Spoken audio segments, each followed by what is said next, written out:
তো গতকাল রাত থেকেই কিন্তু অনেকের অ্যাকাউন্টে বাংলা আবাস যোজনা প্রকল্পের প্রথম কিস্তি 60,000 টাকা ক্রেডিট হয়ে গেছে, অর্থাৎ টাকা কিন্তু ঢুকে গেছে।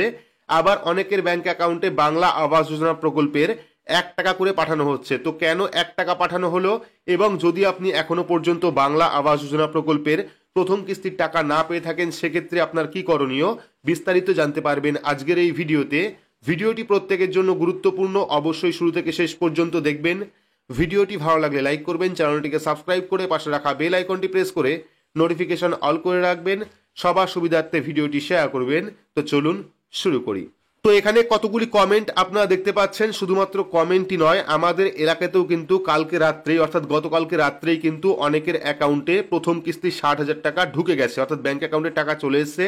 আবার অনেকের অ্যাকাউন্টে কিন্তু 1 টাকা পাঠানো হয়েছে বাংলা আবাস যোজনা প্রকল্পের। তো সেক্ষেত্রে কেন 1 টাকা পাঠানো হলো সেটাও বলবো, তার পাশাপাশি আমরা কমেন্টগুলি দেখে নেবো। দেখতে পাচ্ছি, তো এখানে প্রথম কমেন্ট দেখতে পাচ্ছেন, কাল রাত মে ক্রেডিট হয়ে গয়া 60K, অর্থাৎ 60,000 টাকা কিন্তু কালকে রাত্রেই তার অ্যাকাউন্টে ক্রেডিট হয়ে গেছে। ডেট দেখতে পাচ্ছেন 17/12/2024, উত্তর দিনাজপুর, ওয়েস্ট বেঙ্গল। পরবর্তী দেখতে পাচ্ছেন, কালকে রাত্রে টাকা পেয়ে গেছি দাদা, অর্থাৎ ইনিও কিন্তু টাকা পেয়ে গেছেন বাংলা আবাস যোজনা প্রকল্পে 60,000 টাকা। এবং পরবর্তী আরো একটি কমেন্ট দেখতে পাচ্ছেন, কাল সন্ধ্যাবেলায় টাকা ঢুকে গেছে, অর্থাৎ গতকালকেই কিন্তু 4:30-এ মুখ্যমন্ত্রী একটি সভার মাধ্যমে বাংলা আবাস যোজনা প্রকল্পের যে টাকা সেই টাকা কিন্তু পাঠিয়ে দিয়েছেন। আমি কালকে বলেছিলাম যে এই টাকা পাঠানোর পর হয়তোবা কালকের মধ্যেই অনেকের অ্যাকাউন্টে টাকা চলে আসবে, যদি না আসে সেক্ষেত্রে 3-4 দিন অপেক্ষা করতে হবে। কিন্তু বেশিরভাগ ক্ষেত্রে দেখা গেছে কালকে রাত্রেই কিন্তু বহু মানুষের অ্যাকাউন্টে বাংলা আবাস যোজনা প্রকল্পের যে টাকা সেই টাকা কিন্তু ক্রেডিট হয়ে গেছে, অনেকে টাকা পেয়ে গেছেন।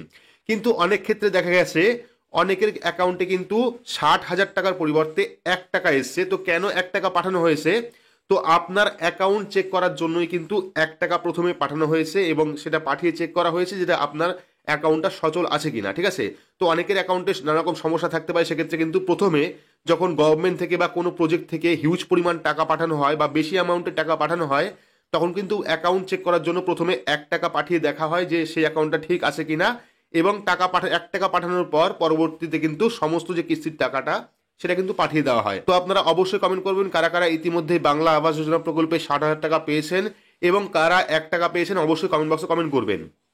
তো এবার যারা যারা কোনো এসএমএসই পাননি, অর্থাৎ আপনার অ্যাকাউন্টে 60,000 টাকাও ঢোকেনি বা 1 টাকাও ঢোকেনি, তারা কি করবেন, তারা কিন্তু 3-4 দিন ওয়েট করবেন, ঠিক আছে। কিছু কিছু জায়গায় বৈঠকে বলা হয়েছে 20 তারিখের পরে কিন্তু এই যে টাকা সেই টাকা ক্রেডিট হয়ে যাবে, সেক্ষেত্রে জেলাভিত্তিক সমস্যা হতে পারে। তো আপনারা 3-4 দিন ওয়েট করবেন, প্রত্যেকের অ্যাকাউন্টেই কিন্তু আবাস যোজনা প্রকল্পের যে 60,000 টাকা সেটা কিন্তু প্রত্যেকের অ্যাকাউন্টে ঢুকবে। এবং যারা এখনো পর্যন্ত নিজের ব্যাংক অ্যাকাউন্ট চেক করেন তারা অবশ্যই চেক করে নেবেন এবং দেখে নেবেন আপনার ব্যাংক অ্যাকাউন্টে টাকা ঢুকেছে কিনা। তো আপনারা কোন জেলা থেকে ভিডিওটি দেখছেন এবং আপনি বাংলা আবাস যোজনা প্রকল্পের টাকা পেয়েছেন কিনা অবশ্যই কমেন্ট বক্সে কমেন্ট করে জানাবেন। এইরকম গুরুত্বপূর্ণ আরও আপডেট পাওয়ার জন্য চ্যানেলটিকে সাবস্ক্রাইব করে পাশে রাখা বেল আইকনটি প্রেস করে নোটিফিকেশন অল করে রাখবেন, আর ভিডিওটি ভালো লাগলে অবশ্যই একটি লাইক করবেন। তো আজকের মতো ভিডিওটি এইটুকুই, ধন্যবাদ।